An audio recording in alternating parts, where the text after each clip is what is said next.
Hello and welcome to Washington Post Live. My name is Souad Mekhennet. I'm an international security correspondent here at the Washington Post. And our guest today is Israel's ambassador to the United States, Michael Herzog. Welcome to Washington Post Live, Mr. Ambassador. Hello, Souad, and thank you for having me on your program. Mr. Ambassador, let's begin with the recent attacks that happened in Israel and also that we saw happening in the West Bank. Can you tell us what is the current security situation in Israel? We had a wave of 4 terror attacks inside Israel, which claimed the lives of 13 Israelis. They are not connected directly to each other. The 2 first perpetrators were people who were known to have who are identified with ISIS, and the 2 others were young people from the West Bank who entered Israel and carried out terror attacks in the heart of Tel Aviv. We do not have any information suggesting that there was an organizational hand, in the sense that some organizations sent them or gave them orders. It's more lone wolf attacks, and in such cases there's this phenomenon of atmosphere where other young people who look at perpetrators of terror attacks are inspired by them and want to copy them. So that's probably what happened. Our security forces are determined to take action to stem this tide, and in order to do that, since some of the perpetrators came from the northern part of the West Bank, Israeli security forces went there in order to take action against people there who are planning further terror attacks against Israel. We've had a wave of lone attackers a few years back, and we managed to deal with it. And I'm confident that this time too, our security forces will deal with it properly. But at the same time, Mr. Ambassador, the Palestinian Prime Minister is accusing Israel of further escalating the situation, especially now in the holy month of Ramadan. What do you say about that? That in fact the actions of your defense forces might escalate the situation even further and led to more attacks happening against Israel? It is regrettable that the Palestinian Prime Minister pours fuel on the fire. We didn't start these attacks. They were perpetrated by people who went into the heart of Israel and killed innocent civilians. And I would expect the Palestinian leadership to issue stronger condemnations and not just accuse our forces. Our forces went into Jenin to seize a group of several terrorists who were planning further attacks inside Israel. They were armed people who were on the way to carry terror attacks against Israel. So I would expect the Palestinian Authority to speak against them and not against those who take action against them. You mentioned ISIS. What role do you think ISIS is playing in all of this? Well, as I said, the 2 terror attacks inside Israel were carried out by people who've known to be affiliated with ISIS. One of them, a few years back, tried to go to Syria to fight with ISIS. He was stopped by security forces and interrogated. Again, I'm not sure that there was someone from the outside giving orders to people. It was more kind of inspirational.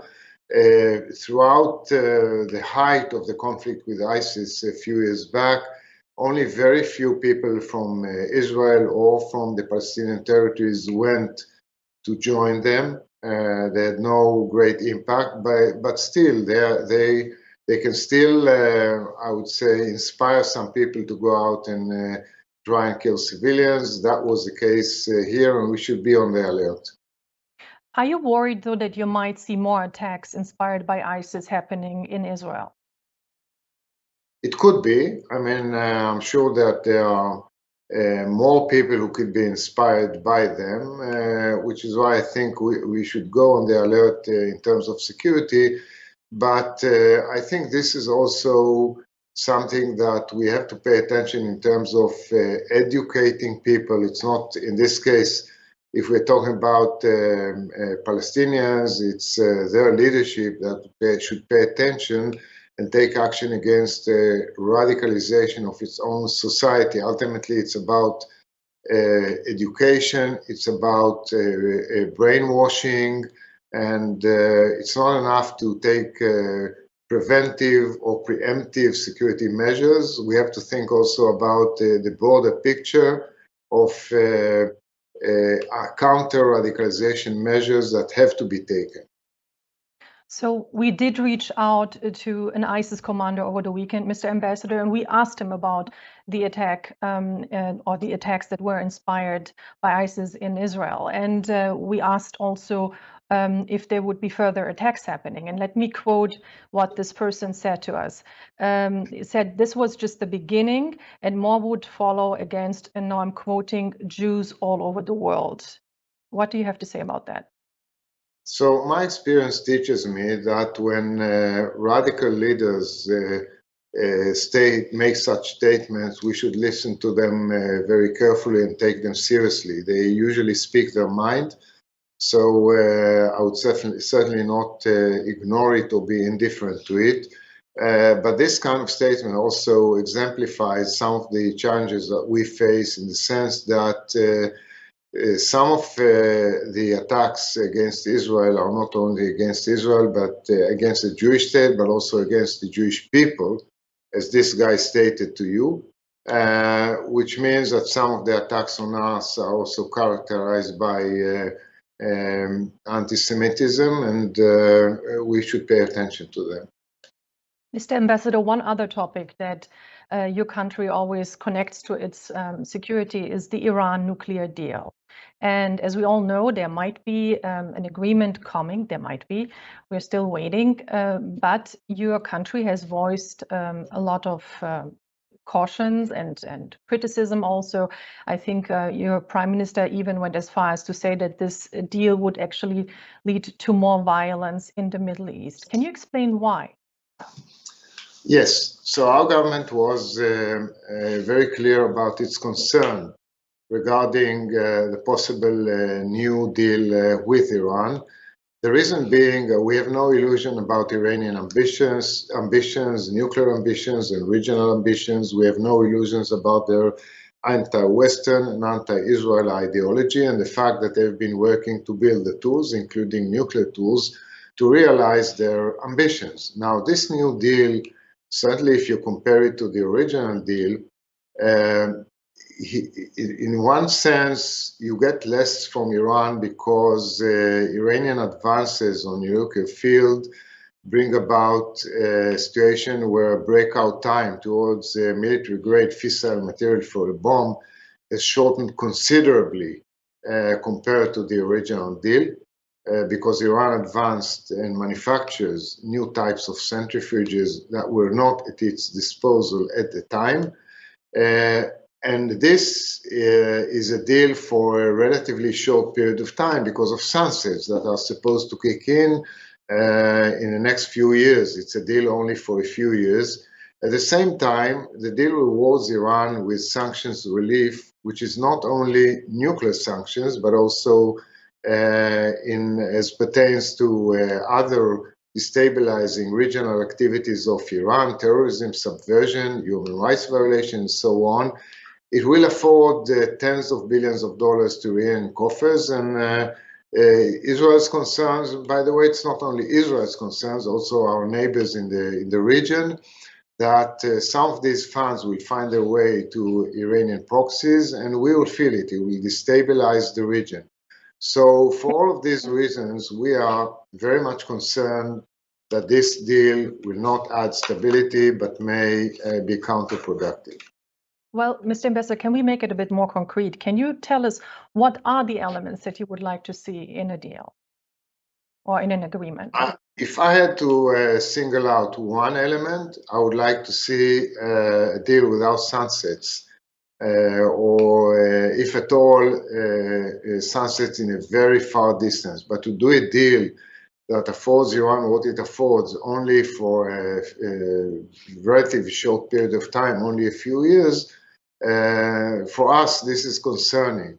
In a few years, given this deal, all limitations on the Iranian nuclear program will be lifted. Iran will be able to enrich at will to any level of enrichment with any number of centrifuges on an industrial scale and be legitimized as a nuclear threshold state. This is intolerable to Israel, and I think it's also intolerable to some of our neighbors in the region who may also, in that case, examine their own policies and may wish to go down a similar road. But neither you nor your neighbors are the ones who are negotiating at the moment with the Iranians. So do you feel, or do you think that the American administration, that also the Europeans do understand your concerns? Do they hear you? Are you in contact with them? We have a very close dialogue with the administration, also with our European counterparts. We discuss everything with them. It's an open dialogue. We share our information. We share our concerns. I will not hide that there are differences. They are known. We make them public. So the problem is not whether or not we have a channel of dialogue. We do, and it's a very open one.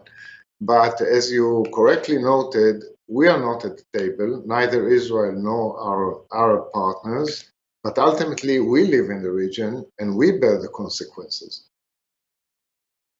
So what's the alternative? Well, the discussion between this deal and no deal is a difficult one because both options are unappealing, unfortunately. To me, the most critical element is not whether you do a deal or you don't do a deal. It's whether there is whether you have deterrence vis-a-vis Iran. Iran is a predator state. Iran is a destabilizing factor in the region. And no deal will put Iran in the box unless there is serious deterrence vis-a-vis Iran. And I would like to see that deterrence in place with or without a deal. But Mr. Ambassador, would Israel really be safer also without a deal if there were no restrictions on Iran's nuclear program? As I explained, we have, of course, there will be consequences with or without a deal. Without a deal, I assume Iran will continue to develop its program. With the deal, it will be legitimized as a nuclear threshold state within a few years and then can decide at will whether to cross that threshold. So neither options are appealing. I do believe that there are options to counter Iran. It's not that either you do a deal or there's nothing to be done. I do believe that you can deter Iran if you take the right policy. And I do believe that if you reinstate deterrence, you'll prevent war.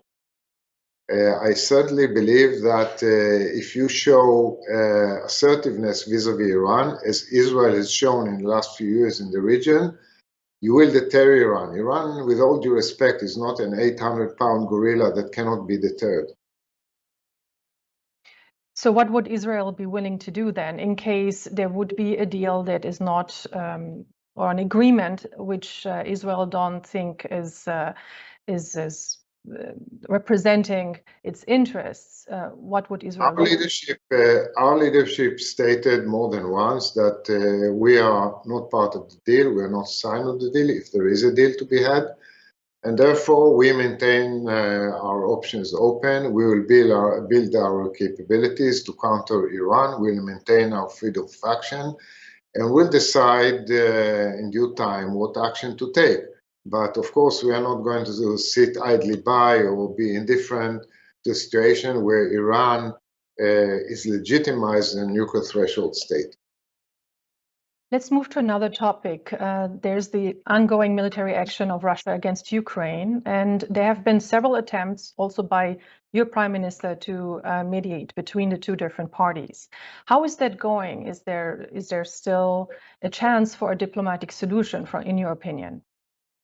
First, let me state here that from the beginning of this war, Israel unequivocally stated that it is against the Russian attack on Ukraine, against upsetting international norms, and against going against any the territorial integrity and sovereignty of Ukraine. And we've provided a lot of assistance, humanitarian ones, also opened the field hospital a while ago inside Ukraine, manned by Israelis, which has treated over 1,500 Ukrainians to date.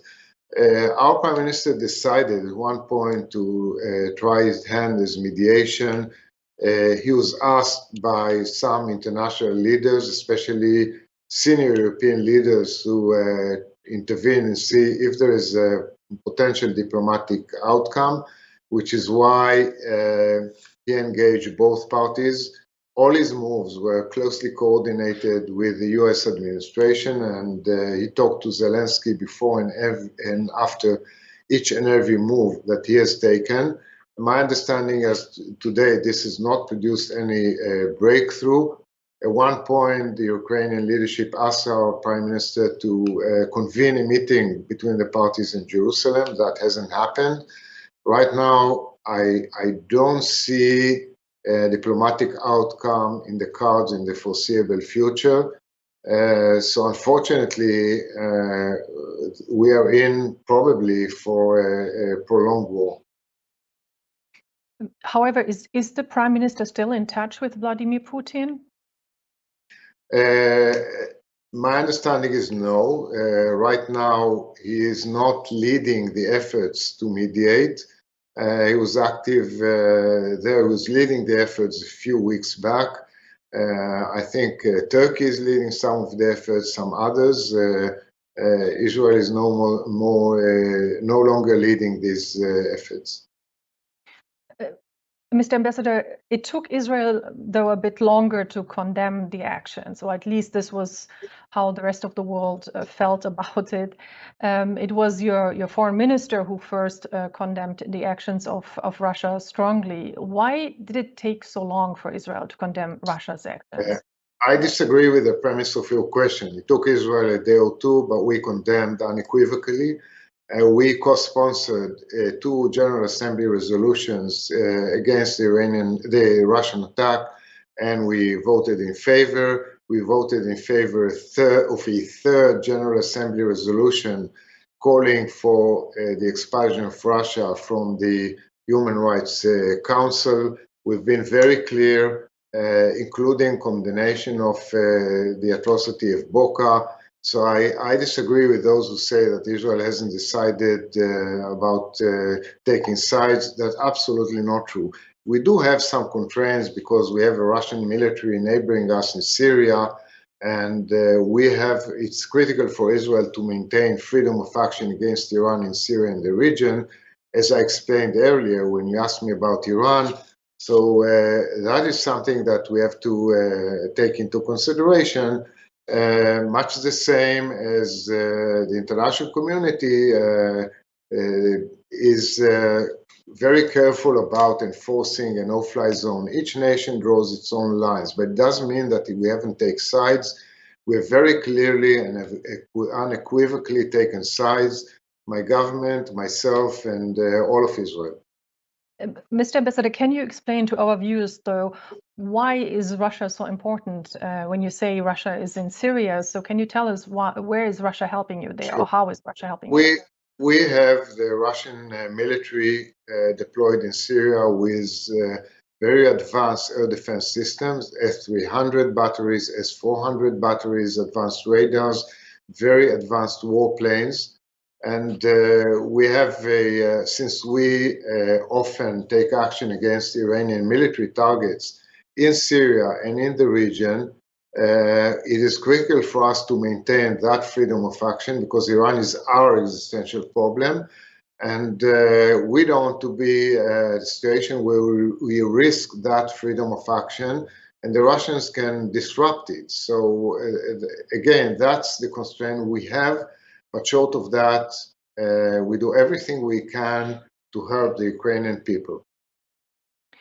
Since the start of this conflict, Israel has seen also an influx of refugees from Ukraine, but also from Russia. Can you tell us what is Israel's policy for in case of like accepting refugees? Israel opened its gates and to date accepted more than 20,000 Ukrainians. And there are more knocking on our doors and wanting to come to Israel. There's a big Jewish community in Ukraine, but not only Jews. More than 50% of those who arrived in Israel are non-Jews. We now have also many Russian Jews knocking on our doors. There are 600,000 Jews in Russia. Many of them feel trapped. A lot of them don't leave because the Russian regime would not let them leave with more than $10,000. But notwithstanding, many people would like to come to Israel to escape the war. A summit meeting was held in Israel in the Negev and attended by the foreign ministers of the United Arab Emirates, Bahrain, Morocco, and Egypt, along with your foreign minister and the Secretary of State, Antony Blinken. During the summit, Israel and its new partners said there would be a closer cooperation on different levels. Can you tell us what exactly they meant by that? I was present at the Negev summit. I must say it was very exciting. There was a sense of history in the making. There were 6 foreign ministers, Secretary Blinken and our foreign minister, and 4 Arab foreign ministers, 3 of them visiting Israel for the first time. There were the foreign minister of the UAE, Bahrain, Morocco, and Egypt, a very important summit. And the discussions there were very interesting. The parties discussed not only security concerns in the region, like Iran, of course, which is a major topic everybody discussed, but also means of regional cross-border cooperation. There is a sense that there is a huge potential that if you really want to overcome some of the major challenges in our region, we have to join hands and work together. So the parties discussed a very rich agenda of cooperation in areas like climate change, energy, fighting the pandemic, food security. We decided to establish 6 working groups, and almost all of them deals with these kind of things. I think there is a huge potential. We welcome the US involvement in expanding that agenda and making it happen. I would like to see a proactive US role in that. So I think for our region, this is a very key, important factor for the future. And since we are now fighting some forces that are destabilizing our region, like Iran and its proxies, that type of cooperation is extremely important. So are you also suggesting that there might be a closer military cooperation here? Some people even said maybe a future for a group like NATO in the Middle East. We're not building a military alliance, let's be clear about it, but we're building cross-border cooperation, which is mostly civilian. But I also think there is merit in thinking about a regional security architecture long-term, which will help stabilize our region. US Secretary of State Blinken said during the summit, and now I'm quoting him, "These regional peace agreements can't be a substitute for progress between Palestinians and Israelis." Is he right? Well, that certainly was a topic that was discussed at the Negev summit. And I certainly believe that Israeli-Arab normalization also offers benefits for Israeli-Palestinian relations, because I believe that Arab involvement could open space, more space for both parties to engage. And I believe that the Arabs are also stakeholders in some of the most important core issues separating between Israelis and Palestinians, like security, refugees, and some other core issues.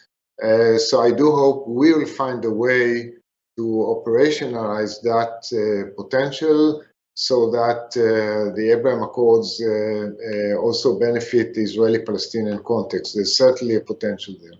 But Mr. Ambassador, let me ask you: Israel was able to cut deals with all the other states, with Morocco, with the UAE, Bahrain. Why is it so difficult to find an agreement with the Palestinians?